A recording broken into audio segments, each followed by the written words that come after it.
hanya diikuti oleh satu pasangan calon, yaitu Munafri Arifudin dan Andi Rahmat. Karena itu, warga masyarakat saya kira cukup cerdas.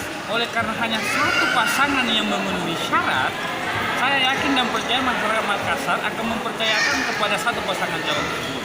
Karena hanya ada satu pasangan yang ditetapkan oleh KPU. Apa artinya? Berarti hanya satu tumpuan harapan kita, warga kota Makassar, untuk melakukan perubahan, yaitu hanya Munafri Arifudin dan Rahmatika Dewi atau yang disingkat Api Cicu.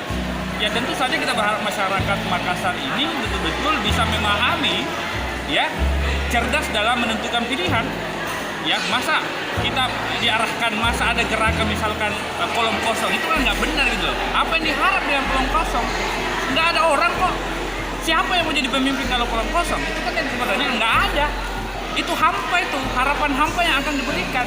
Karena itu kita harus memberi pemahaman kepada warga masyarakat Makassar, berkampanye secara cerdas bahwa sekarang ini pilihannya memang mau tidak mau hanya satu pasangan calon, yaitu Api dan Cicu. Dan saya yakin dengan program 10 program Jitu dari Api Cicu ini, Makassar akan berubah lebih baik lagi. Tidak 2 kali lagi, lebih dari 2 kali akan lebih baik.